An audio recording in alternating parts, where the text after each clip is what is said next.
Richard, Hey, hey, let me get how my are old you, man sir? glasses on. Hold on one sec. I got to do this one thing so people. There you go. You're getting all fancy on me. I'm doing my best, man. Like they say, they can't teach an old dog new tricks. What do they know? Yeah, exactly. Listen, I really appreciate you doing this today. We got an exciting announcement that we're going to talk about here in a few minutes, and there's many people that may be watching this that go, "Hey, I recognize that face. I recognize that voice." I've watched a ton of YouTube videos with a metronome and breaking down shoes and running mechanics and everything in between.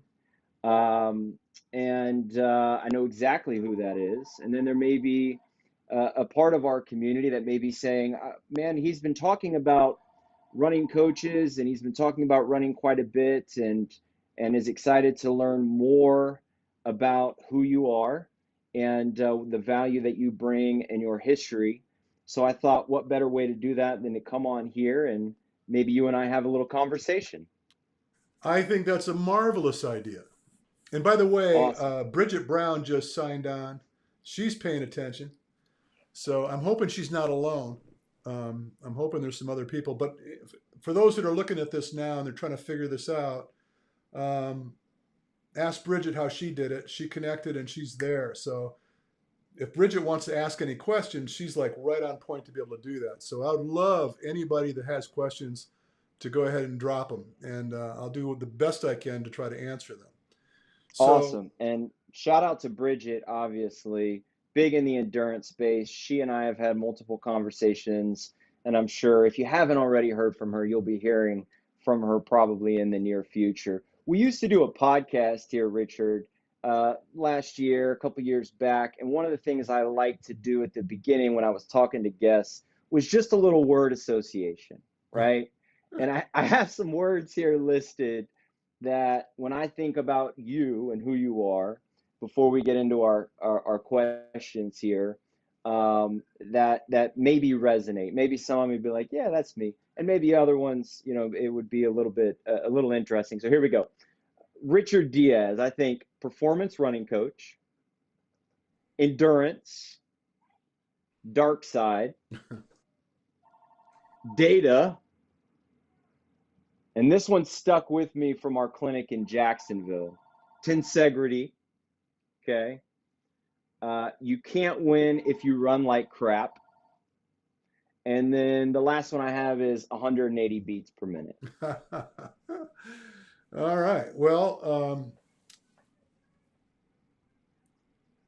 the only comment, I was waiting for you to say cigars, scotch. I So Bridget said she haven't thinks. spent that much time. Hey, I haven't spent that much time with you, so All it's right. only on the professional side. So I just want to make sure that I'm giving credit for where credit's due. There's a Donna Ferner, Okay. Salo Fun. I can't see girls. So, but hi Donna. A couple things. I commonly am taken back when someone puts me in this box and says running coach, right? Because I really don't wear that well. And then that sounds really bizarre to come from me, but I'm just telling you that there's more to it than that. Um, I've worked with all sorts of athletes over the past 30 some odd years, and it used to be that they'd come to me out of the blue, just walk into my door. I mean, used to have a storefront, and the only thing that was behind the store was me coaching, training, evaluating athletes. And I would get them from all walks of life. I would have professional boxers. I would have, um, you know, collegiate basketball players, baseball players, professional football players. They just come in and said, I got this thing, and someone said I should come see you, right? I've had people come see me and they didn't even know why they were coming to see me, but someone said they should go see me. And so I've just kind of handled it based on whatever the demand was. Gotcha. It just so happens that it apparently over the past 5 years, and it's been a little longer than that now, 6 or 7 years, um, I had been pretty well embraced by the obstacle course racing community. And what I found there, hi Kimberly, what I found there was that there's just a lot of people that get injured. And they get injured because their mechanics are faulty. And they have a serious problem with that. And they just really don't understand. I mean, they're enthusiastic. They love the concept of going out there with their friends and getting out in the mud and climbing mountains and challenging themselves. But a lot of times these people are ill-equipped and Right. they find themselves getting injured. So they would end up coming to me and I put those fires out. And then it kind of spurred from, some of the top flight athletes in the sport, Hunter McIntyre for one, came to me and wanted me to help him with some issues he was facing. And it turned into a, kind of a long-term relationship. I think we worked together for 5, 6 years consecutively. And I helped him along with all the different projects he was involved in. And anybody that knows him knows that he gets off into all kinds of crazy stuff. And he was just throwing it at me, saying, "Hey, look, this is what I need to do. What do you think we're going to do to get this better?" Right? And so that became a common thread. I would get a lot of athletes that come to me and just basically wanted help with whatever they felt their problem was. And Sure. so before the whole concept of running mechanics and that kind of thing, uh, cool, Kimberly, I got you. Before that was the diagnostics. That's a big deal for me. I've been doing clinical diagnostics on athletes for nearly 30 years.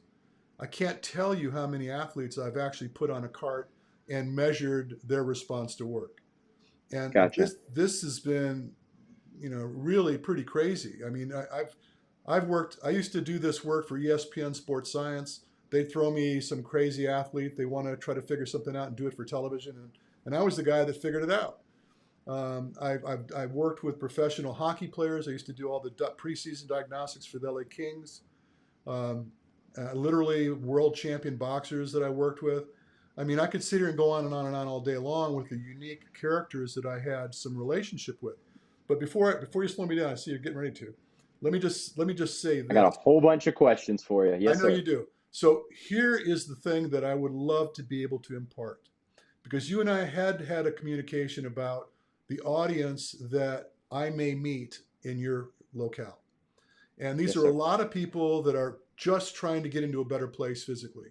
They want to Yes, sir. be fitter. They want to maintain their fitness if they already feel like they have it. They want to drop a little bit of weight. I mean, they're not worried about trying to be world champions. I get that, okay? That is bread and butter. These are the Yeah. people that I most likely wish to work with because they need some support. And a lot of times they don't do what I do. They don't live in the world that I live in. And for me to be able to share the information that I find out about them through my diagnostics and through analysis and kind of guide them to a better place, a safer place, and something with a little bit more, um, what's the word I want to use? A little bit more understanding of where they should take that path. And believe me when I tell you, I love that kind of work. And I, like you, was a club owner for many years. And, people would come to me all the time, say, I really don't care about building a lot of muscle. I just want to be fitter. I just want to be able to healthy. I want to be able to run with Better my, functioning. right. They want to Yep. run with their kids when their kids get older and they're older too. So I don't want anybody to get fearful of, who I might be and whether they qualify to be in front of me, because that is the furthest thing from the truth. And that's what I think is actually awesome. And I love where you took it was you started with history and your history and even going back a little further on how our relationship met. Obviously, I am in the OCR space, have been for a while, just as a, we don't want to call it an elite athlete in terms of who you've worked with, but we'll call it a pseudo elite athlete. Um, and knowing who you are and what you're about and seeing the athletes that you've worked with, not only the athletes, but the detail in which you work and the data that drives the approaches and the outcomes that you're chasing. And being able to watch you work with those other athletes and see how they perform, I think was really, really great. So getting an opportunity earlier this year to go to a clinic in Jacksonville at Get It Core Fitness. Shout out Joselito Rivera, a good friend of mine, and going there as someone who has run a few ultra marathons and half marathons and marathons, competed in the OCR World Championship and done all of these things, work with clients day in and day out on mechanics, techniques, weight loss, body composition, but wanting a better understanding for myself and also for my clients in terms of, some appropriate gait analysis, or understanding the foot strike better, or understanding cadence. We mentioned 180 BPMs, understanding shoes better, all of these things so that I can be a better athlete for myself, continue to run pain-free, continue to train in the right ways, and also be able to share that with some of my clients. So in going there, recognizing the benefits, not only for myself, but thinking in my head, I have a whole community of people at Live Training Center that I know, both endurance and elite athletes, but also weekend warriors, casual runners, those who are just starting running just for weight loss purposes, or those who really want to run, but they don't even know where to start, or they feel like they're in pain all the time because of how they're running, and that discourages them, which I know you probably know what I'm talking about. So that's how the relationship started. I'm excited about getting on today and chatting about just some basic principles, what the clinic looked like, the different measurement tools and testing that goes on at these clinics, why that's beneficial, and also a little bit about who you are and your experience in that space. I know you're a coach now and you have been working with thousands of clients. I saw a video with you and VJ recently where you guys are breaking down shoes, and you mentioned that you had been saying you were in this space for 25 years, but you've been saying that for 5 years. So it's probably closer to 30 or 35. You know, Um, I can't even keep but track, to be honest with you. It's like, it's funny. It's like you get to be as old as I am, and you start thinking you can't remember anything anymore. right, It's you got yeah. too much. There's too much bandwidth. There's just way too much information in your data storage. And you start reaching back. My wife asked me. She goes, "What year was it that you moved to California?" And I said, "Well, I believe it was 1985." And she said, "What month?" I said, "Are you kidding me?" I said, "You want me to remember what month?" And then I started thinking about it. I couldn't even remember how I got there. I couldn't remember, did I have like furniture that I moved? And how did I get it from where I was to where I went? I mean, I couldn't even remember. It's just too much stuff that's I get transpired. it. And so with the things that are in front of me, which Mm. is, for example, you and another athlete, somebody that stands in front of me, and I'm simply a trained observer. I'm just looking at what is going on and where are we trying to go and what kind of things are keeping us from getting there.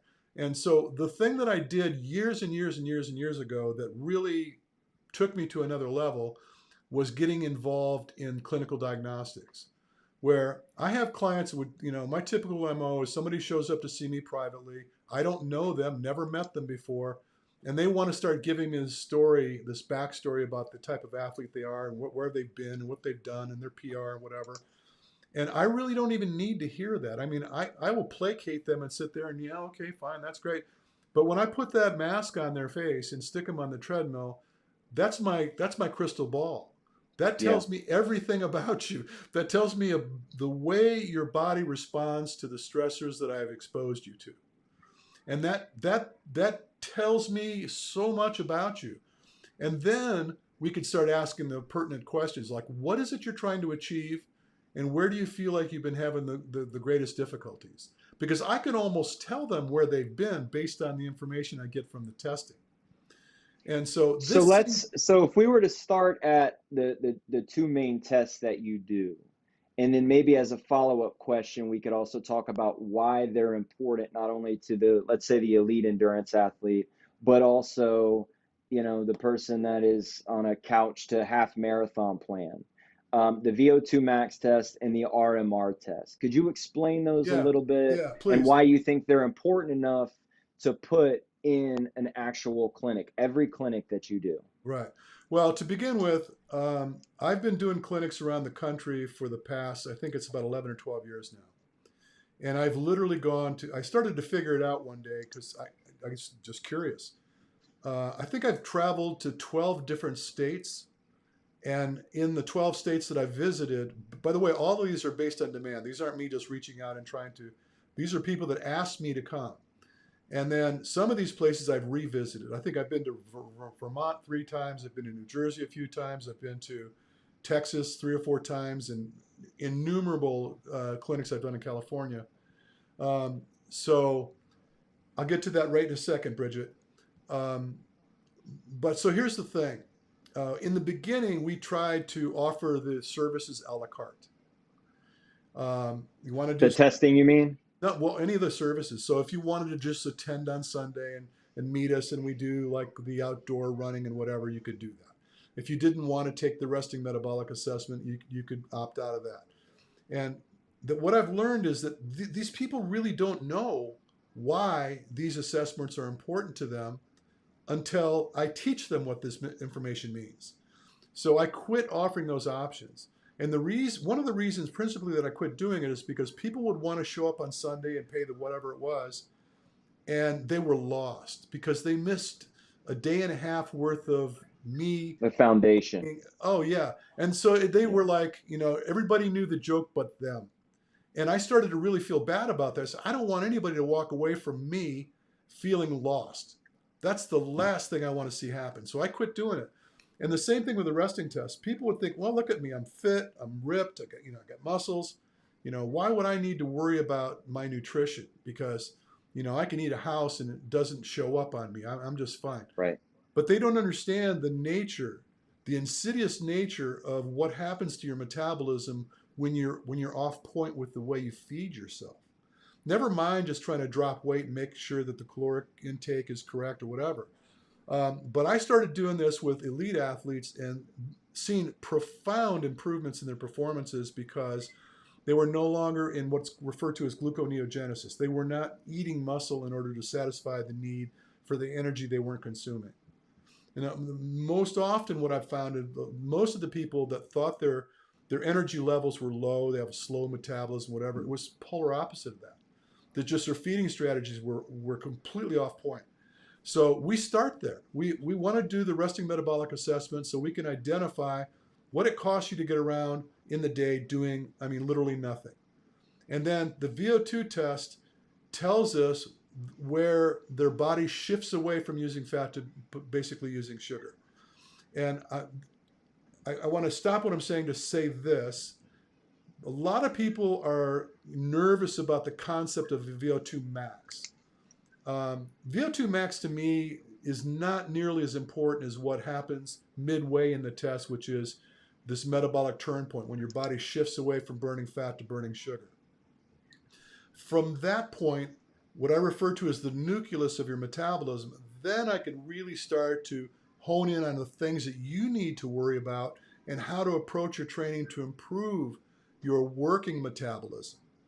And the book I wrote, Trading the Dark Side, talks a lot about that. And it's really kind of off-putting to the traditional athletes because it's so avant-garde, it's so novel for them to look at this and hear me start talking about the benefits of training your lactate access in your energy stores.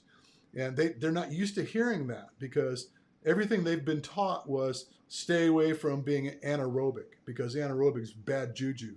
Stay aerobic, stay in zone 2, zone 2. I want to throw up every time I hear people talk about zone 2 because they really don't know, and I don't want to sound like this, but I got to, they really don't know what they're talking about. I heard you say something on recently, no one wins aerobically. They don't. Yeah, Anybody that's been I in a like that race statement. and they were saying they're like facing 2, 3, second or third place, and in order to get to first place, what do you think? They got to put down the hammer, right?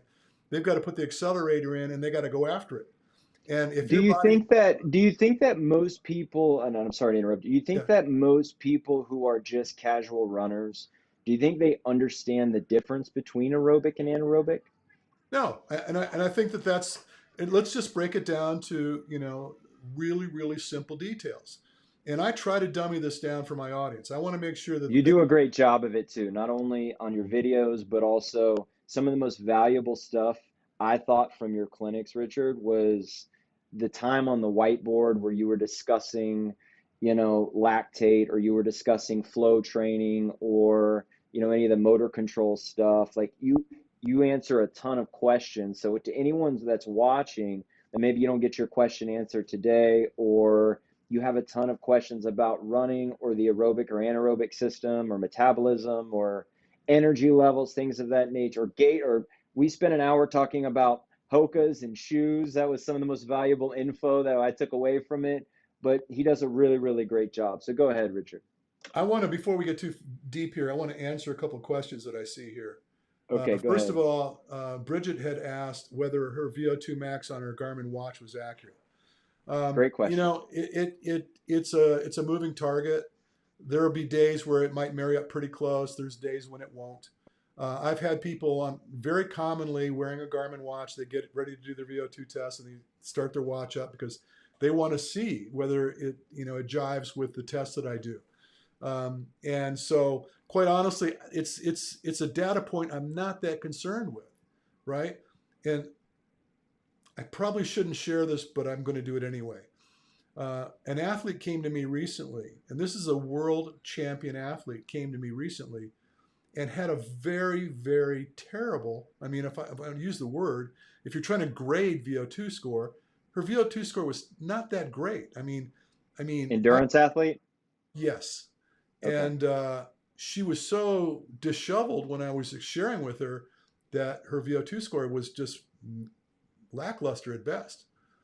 But her performances are through the roof. And there are attributes that she brings to the table that are unique and unique to her capacity to do the work she does. And that's why she's able to do what she does. And I also found that there was a big deviation in we were testing for Hyrox, and I was really curious to see how this person might do on the different devices, like on the ski erg and on the rower. And I've tested her many ways to Sunday because I was really, for me, I was I'm a curious guy. I want to see this person's Sure. performing at really, really high levels. Why? What's making that happen? So this is what gets me up in the morning, right? I want to find out what it is, and then what can we do to improve upon that?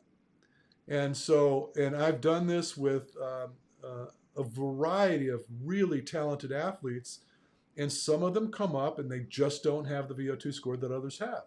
And then the flip side of that, I could share this. I coached VJ Jones for a little over 3 years, and his VO2 score was almost 80. It's like 79.6, I think it was. We tested him, and And for those that don't know, VJ Jones he's one of the top endurance well, he's the athletes, current definitely on the OCR world Spartan champion. circuit.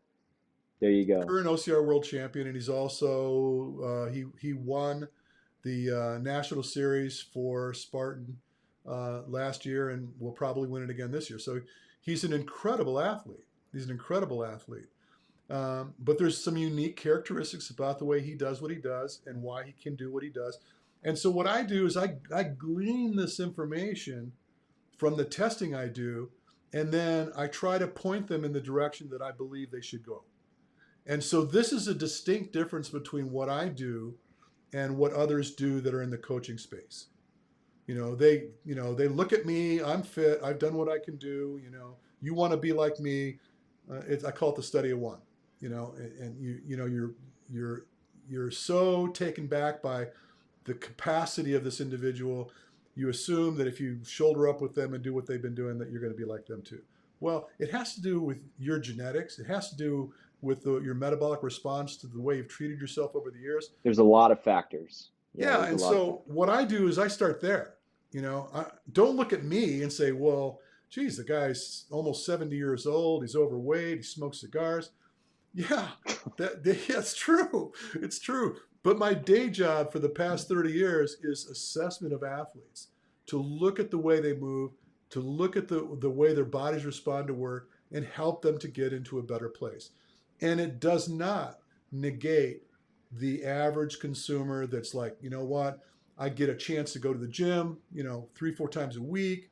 I got about an hour to get it done, and I want to maximize my potential, and I want to make sure that I'm not wasting my time because I don't Love have it. a lot of time. I've got family, I've got a job. You know, those are people that really benefit from this kind of work. So, and I don't want to keep belaboring this, but I want to make the point clear that don't come in there feeling like, oh gosh, I'm not going to be able to do this or that. And, he's going to think I'm a jerk, or that is not the way it goes down in my presence. Okay. Not at all. No.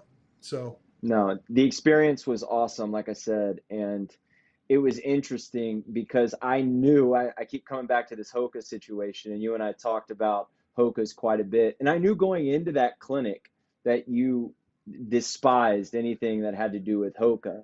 And I knew that, and I wanted to wear them so that it would open that discussion up, and it did. And I don't know if you remember, but myself and someone you else wouldn't that I buy was shoes. with, we went and bought Ultras that day. Well, look, Yeah. first of all, let me just correct you in saying that I don't despise everything that Hoka does. Hoka has come out with a few shoes that I think, you know, they do well on my Don't check. sugarcoat it. Don't sugarcoat I'm it. telling you the truth. There's a couple of them that I'm okay with. My biggest complaint with the shoe industry is that they're not concerned about you as a consumer. They're concerned about selling shoes. I If they like where you're going with this. Yeah, I if like where you're going with this. Yeah, if they want to go, if they want to, they think, you know what, pink's big this year. Let's make pink shoes.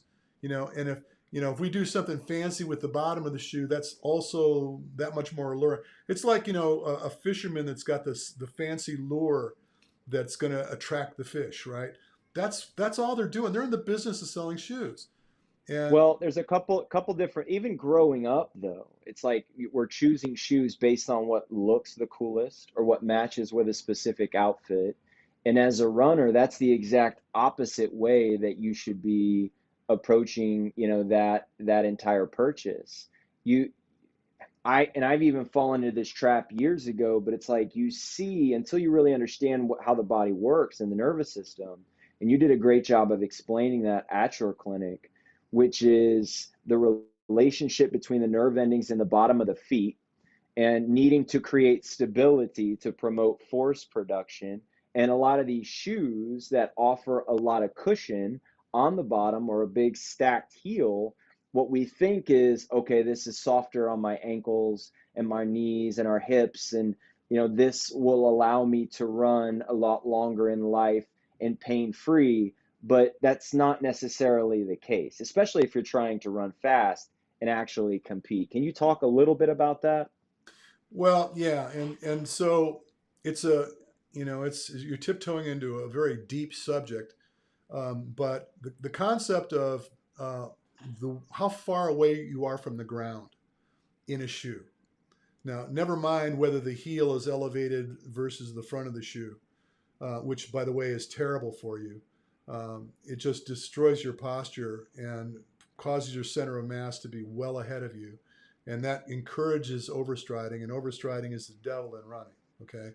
So, aside from all of that, high stack height, when you start to carry yourself too far away from the ground, the afferent feedback that your body is trying to obtain from ground contact is dampened.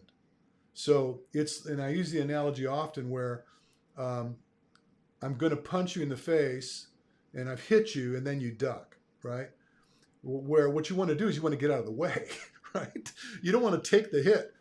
And so what you want to do is be preactive. You want to be prepared and aware of what that surface is going to send you and how your body is most effectively going to respond to that. And so when I talk about shoes, I say the cardinal rule with me is two things. I want a shoe that's going to protect your foot, and I don't want it to get in the way of your natural functionality. That's it. I mean, if you can check those boxes with me, we're golden. And I don't care who the manufacturer is or is not. You just need to check those boxes, because when you start to go down that rabbit hole where the shoe's trying to control what your foot's doing, Mm. that's going to lead to injury sooner or later. And some people will have a shoe that they really love and, oh, it's just been great for me, whatever, maybe. But I'm just telling you, from a standpoint of physics and how your central nervous system functions in response to this afferent feedback you grab from the ground, that's a whole nother bellywick that you either can disregard that information, or you can become much more in tuned to the way your body responds to work and start to ride the opportunity rather than fight it. So when you're overstriding, heel striking, again, we're going down this long rabbit hole. Yeah. But those are bad juju. I mean, and I'll find people that run really well, really fast, and really poorly. And I look at that as an opportunity. I just say, well, sure, you're doing great. What if we got some of these hurdles out of the way? Maybe we eliminate some of that braking force that you're creating for yourself. Maybe we get a little bit more of that eccentric energy that comes out of your anterior chain because of the way you make contact with the ground. What happens then? How much faster would you be then? And I've done this with athletes. Athletes that turned in from being relatively mediocre athletes to really well-trained and very efficient runners. And again, I don't want to get caught in the rabbit hole of the running thing, because I'm looking at people as a whole. You don't even need to really be an aspiring runner to attend these clinics, because the host of information that you're going to get on a global scale, all the details we're going to cover, all the things we're going to discuss, collectively are huge. They're huge. I don't know how else to explain it. We didn't even talk about the concept of learning how to contend with injuries when they occur. This first responder mentality, where I'm teaching people how to effectively use tape. I'm teaching them how to use various modalities to get them back in the game without having to go see the doctor, without having to go see the PT, just self-care, things they can do for themselves. I've had people tell me that they thought that was like the best thing in the whole clinic, because they Yeah. learned how to contend with some of the nagging injuries they were dealing with without having to go through a whole situation with. I've had people come to me and they say, well, I've scheduled an MRI. I'm like, oh, come on. Yeah. You're Yeah. injured now, We right? Right missed now, it. Yeah.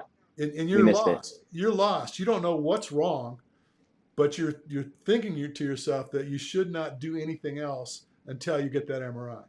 So let's say that's 3 weeks out, and then you get the MRI, and then the MRI's got to get back to the doctor after the radiologist, concludes his findings, and then the doctor's going to try to find time to get back to you. Next thing you know, 6-7 weeks have transpired, right? What if you had a better sense of what's actually going on and what you should be doing about it? And is there something you could be doing that would get you back in the game without having to go through all that? I've had people go through that whole process and find out that there was nothing wrong. No, Yeah. we're not finding a break. There's no strain. There's no tears. Just kind of an overuse injury is basically what it is. Here's some anti-inflammatories, and then if it can, Yeah. So persist, let's go into 7 physical weeks, therapy and so on and so forth. Yeah. 7 weeks of valuable training just went down the toilet, right? Yeah. So so I found, and I've learned over the years how important it is as a coach to identify what's really a problem and what things we can actually get in front of, and maybe not have to go down that nasty rabbit hole to figure out what to do about it. So Very important. there's Very just, I mean, listen, if I didn't absolutely feel convicted about these trips that I make, I wouldn't do it anymore. I just wouldn't do. I don't really need to do it. I just don't. And I do it because I enjoy the work. I enjoy meeting the new people. I love creating solutions for people, and that's kind of my day job. I'm blessed to have a job that is so rewarding that I can go out there and share my knowledge, help some people, get them in a better place, and then make a new friend. And that's basically what I do. And some people might look at it and go, oh, geez, it seems like a little expensive. I was joking with a guy the other day. I had a guy come clean my windows the other day. He did a terrible job, and he charged me $350. Right? He didn't even have a ladder, $350 to clean my windows, right? And I'm going out there, and by the way, and he was here, I don't know, 2 hours. I go out there in the field, and you know how long I spend. I start in the morning early, I go all day, and then I go all day the next day. And, I'm literally sharing about, I don't know, 50 some hours worth of knowledge and education and diagnostics Yeah, training with people for what I do. It's ridiculously inexpensive for what you get from the visit. So a if some, 100%. so when somebody looks at that, well, I don't know, maybe I should, I don't know, I could probably use it, but no, just do it. Just and on that Well, point, you get what you one, pay for one more sure. point I want to make before, because I know Yes, we want to try to keep this short. There's a limit to how many people I can see. Each of those diagnostics takes time. So we're going to start with a resting metabolic assessment. When you're on the cart, that's going to take 15 minutes. Setting you up, you're looking at about 20, 25 minutes. And then my wife, Lori, sits with you and she goes through that information. I leave that to her. She's been doing it for 20 years. And I just stay out of the kitchen. Then you come see me. And then we do a gait analysis. And through the gait analysis, I'm going to collect video, 3 different ways, break it down in my analysis software, and put it up and show you what it is I found and what things I need to see you see. See you see? Does that make sense? yeah, And then we're going to start working on the corrections. And then we're going to do the VO2 test. And the VO2 test all by itself is going to take another um, from start to finish and around 30 minutes or so. So try to start doing the math. If I on average am spending about an hour with each individual in a day, if we see 10, that's 10 hours.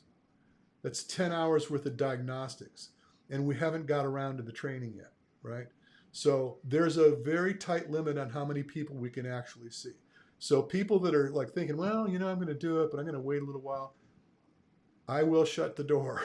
I will for have to. sure. There's a point where I have to shut the door because I just can't, especially when I'm on the road. When I'm leaving home, it's a whole nother ball game because there's just only so much I can do in the weekend, right? So And you absolutely don't want to miss out on this. And I mean, you can even tell from this conversation, you have a lot of value to bring and a lot of knowledge from years and years, 30 plus years, I'm going to guess, doing this about a lot of different things. And I'm going to rapid fire a few questions here for you, okay, just to give me the most concise answer if you could. But I do want to say, going back to the shoes, one of the most valuable things for me personally, Richard, was the video gait analysis where you're actually, you had us line up outside of Joe's gym and we ran one at a time. You had your camera on and I had my Hokas on, and you and I having a discussion about it was one thing, but being able to see my foot hit the ground and roll in and collapse down and then have to recover from that position, and then you telling me in front of everyone, hey, you can run faster, but it's going to cost you. And like there was something about some of those statements and then the future conversations that we had and seeing it visually, because what we feel when we're running isn't always the reality. We, and you know this, but we can feel like we're doing the right thing even with exercise and mechanics and techniques, but videoing it, or having a coach stand by and actually watch that and then looking back on the video is very, very powerful. So that was one thing I know, and I know you do that at all the clinics, right? You take video gait analysis of everyone running. So not only are you getting information, but you're actually able to see, well, what am I doing right now? And then how do I actually need to fix that? well, yeah, and you touched on something that we didn't discuss at all, which has been something that I have really come to grips with and appreciate as probably the most important component of all this is changing your perspective, Nice. right? So when you see what it is you're doing, and when you come to understand the folly behind what you're doing, you're a buyer. Then you come to realize that, whoa, yeah, I can see where this is going to go badly. There you go. You don't need to believe me. You don't need to look at me and say, well, he seems like he knows what he's doing. I want you to see what you're doing. And I want you to see what it looks like when you do it right. I want you to see and perceive, change your perception of what you were actually doing to what you're now doing and the difference between those two circumstances. I found this to be one of the most critical components of the process. And by the way, I learned this, I don't know, I probably learned this about 5 years ago. Because I used to try to guide people. Say, oh, no, no, no, you got to pick your knee up a little bit more. You got to, no, you're not there. And, then they got to trust me, right? Then they got to listen to me and try to trust me. There's no better feedback than you physically seeing what you're Mm. doing while you're doing it and realize that this was better than what I was doing earlier. This feels better than what I was doing earlier. So, Kimberly, let me just tell you real quick, and I don't know if I'm giving up the surprise, but she's asking, am I coming to live? You want to take that? Ooh, well, we were going to leave this for the end, but I'll go ahead and announce it now, and then I'll run through my rapid fire. But that's actually the whole reason that we're on here today, is to announce that we are, in fact, having Coach Diaz, or Richard Diaz, rather, coming to Live Training Center to host one of his running clinics on October 21st, 22nd, and 23rd. Very, very excited about that. And Richard, we can post either in the caption, or if you want to share in a comment what the actual link is. If you can't from your end, then we can do it on the backside I can do on it. the registration for it. Awesome. It's And right here. perfect. And just like he said, these fill up fast. What's the cap, Richard? Is it 15, 20? What's your sweet spot? 15 is like drop dead. I can't go past 15. 15 is like really working it. Okay. Um, I, I'm telling you, number 16 is going to get a call from me and say, geez, I'm sorry, man. I'm going to have to send you back your money. Well, listen, the only way that I got into Jacksonville, speaking to that, was initially it was full. I reached out to Joe. I'm like, Joe, we've been friends for a long time, man. I was like, you got to get me in. Richard Diaz is close. He's, within, a distance. So he's like, I can't do it. It's full. And then having reached out to you, someone canceled. So I was able to sneak in there. So it absolutely will fill up. But we're very excited. October 21st, 22nd, and 23rd. All of the things that we've been talking about, whether you're an elite endurance athlete, a weekend warrior, someone that hasn't been able to run because every time they run, they're in pain, want a better understanding of running, be able to ask Richard questions in the actual clinic, outside of the clinic. That was one of the things that was great. You're always around. Speaking to that 10 or 12 hours that you're there, you're available. You make yourself available. We spent 45 minutes or an hour, in kind of a breakout meeting, and you had me doing cupping and mobility work on my shoulders, and you're working on Josh's IT band. And so there's just a ton of knowledge that you bring, for the entire weekend. So it absolutely will fill up. Let me hit you with a couple quick questions before we get out of here, Richard. For someone, let's say, and that may be a weekend warrior, someone that's just starting off running or has been running for just a little while for weight loss purposes, in your 30 plus years of experience, what do you see as the top, let's say, 3 problems that most runners have? Well, I'm trying to envision who this individual might look like. And so, what I find commonly, you might be surprised to hear me say this, is that some people shouldn't be running. They shouldn't be running Mm, early. I mean, they should first understand how to run. It shouldn't be a mm, function of like, I've got to run 5 miles. I've got to run 10 miles. It shouldn't be a volume based or some challenge based situation when they're ill equipped to produce it, because this is how they get hurt. So I like to see people learn how to run. And mm. I don't even like to use the term slow down because that's not always the answer. But just really focus on the actual act of how to effectively run. And then you'll start to become rewarded over and over again. I find this Learn the how before the how fast. yeah. Well, Like it. it's like Gray Cook, who is probably one of the most respected physical therapists in this functional space, said once, "Run well, then often." Mm, And I that really resonated with me because I think a lot of people, they're just too busy. It's like when people in the OCR space tell me they're going to do a ultra distance event and they haven't been past 20 miles in a week. And I'm like, really? Are you sure? Are you sure that's what you want to do? And and I still to this day have athletes I coach that go long, and I have some people that are doing 100-mile plus events, and my attitude is if you can't get anywhere near that in a week worth of training, how do you expect to get it done in a 24-hour period? Yeah, stuff. No, I mean you're asking way too much of your body, and it takes time to get to a place where you can support that kind of work. But the principal thing, is to do it right, and so that's my day job. I try to help people get to a better place so that they can go out and do these things and do them better. I don't train survivors. I tell people this all the time. Somebody looks for me to be a coach for them, and they come in with they have this bucket list they just want to do. I say, well, we're going to have to spend some time to get there, because in order for me to take you there, we've got to do it right. Sure. And if you're trying to get it done in 3 weeks, you got the wrong guy, because I don't train survivors. You're going to end up crawling, you know, just making your way as best you can, beating your body to death. I'm not down for that. I just don't do that. Hi, Tammy, Grace. So there was a question about attaching the link, this link here, to Hmm. your site, and That won't be a problem at all. Yeah, we can actually do it in the caption. So when we go back in, we can edit it. And this is, we're announcing it here October 21st, 22nd, and 23rd.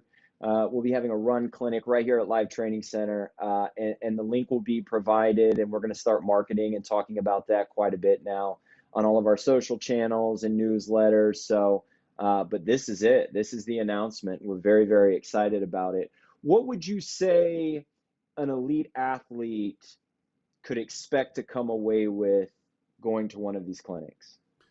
well, I deal with In this. short. I deal with a lot of really high caliber athletes, and have over the years. And the first thing that they need to do, and generally when they come to see me, they already know this, but Sure, the first sure. thing they need to do is they got to check their ego at the door, because we all have room for improvement. We all do. Agreed. And when you come in with an open mind and just let the information fall as the information falls, because I'm not really, my opinion is supported by clinical diagnostics. I'm not just coming out there and say, well, I've done this for so many years, so you should just believe me. I'm looking at data that comes out of a machine that your body just provided us. And I'm going to say, okay, look at this, is what it's saying. And this is telling me that you may have been going too hard. You may have not gone hard enough. You may be doing too much work. You may not be doing enough work. Seeing the way you move. I'm just going to go after it with as precise logic as I possibly can. And it doesn't make a difference whether you're a world champion or whether you just rolled out of bed and you decided you want to get on top of this.